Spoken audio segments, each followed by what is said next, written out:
Halo semua, perkenalkan nama saya Veronica Sapitri, mahasiswi Ilmu Komunikasi Universitas Nasional dengan nomor induk mahasiswa 2035 1651 6276.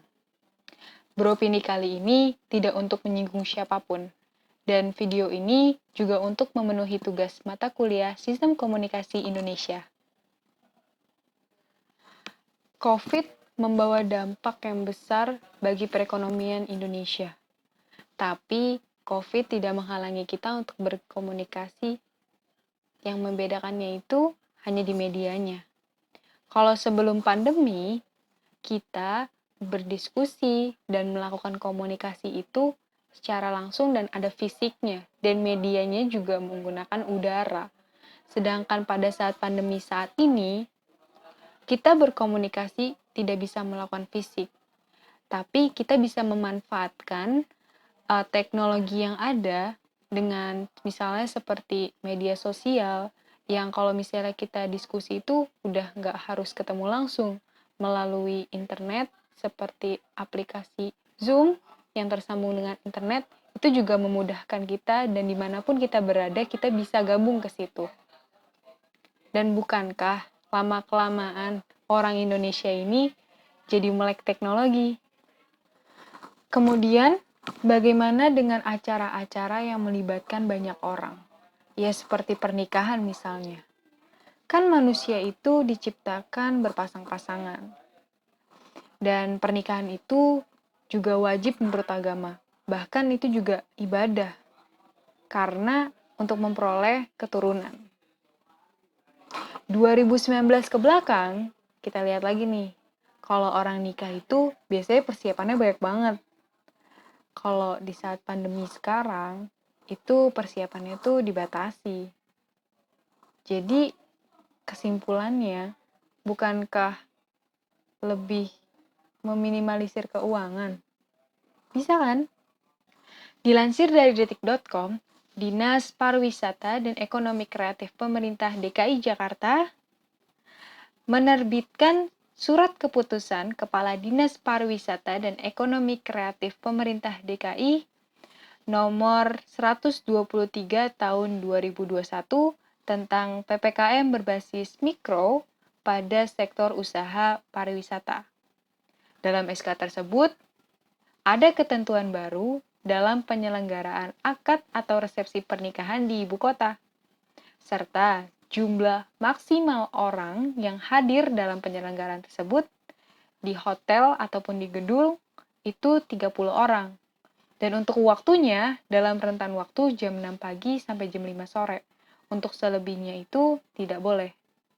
Oke, mari kita berkaca pada kasus akhir-akhir ini, yaitu kasus pernikahan selebritis versus pembubaran acara pernikahan pada masa pandemi COVID-19. Baru-baru ini, di tanah air kita, itu digebarkan dengan acara pernikahan selebritis atau influencer yang live di media televisi selama 3 jam. Wow, bukankah lama sekali ya? Lalu apa sih untungnya bagi masyarakat yang melihat? Dan bukankah urusan pernikahan itu merupakan urusan privasi masing-masing setiap orang? Kenapa harus dipertontonkan? Lalu, apa tanggapan KPI untuk kejadian seperti ini? Kenapa tetap ditayangkan? Apakah ada sanksi di dalamnya? KPI, yaitu Mulyono Hadipurnomo, bahwasannya penayangan tersebut sudah diberikan sanksi, yaitu sanksi administratif.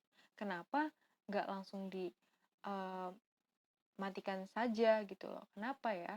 Karena dalam peraturan tersebut, untuk tidak ditayangkannya lagi, itu harus karena adanya konten yang berbau pornografi. Sedangkan pernikahan ini bukan pornografi. Jadi, ini hanya diberlakukan sanksi administratif saja. Lalu gimana ya dengan pembubaran acara pernikahan selama pandemi COVID-19 ini? Pasti dia lalai dengan regulasinya, sehingga jadi dibubarkan. Atau terlalu ramai, atau juga dia tidak mengikuti prosedur kesehatan, prosedur COVID-19 ini. Lalu, atau bisa juga si penyelenggara ini Dia benar-benar nekat untuk melakukan resepsi atau akad pernikahan, padahal wilayah rumahnya atau wilayah hotelnya atau dan sebagainya itu pada zona merah. Kalau dilihat dari regulasinya, itu udah bener banget dan udah cakep banget.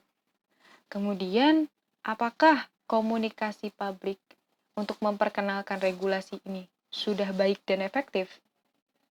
Kalau memang sudah baik dan efektif, tentu saja masyarakat itu mematuhinya, memaknainya, dan menjalankannya. Tapi itu balik lagi sama kesadaran kita masing-masing.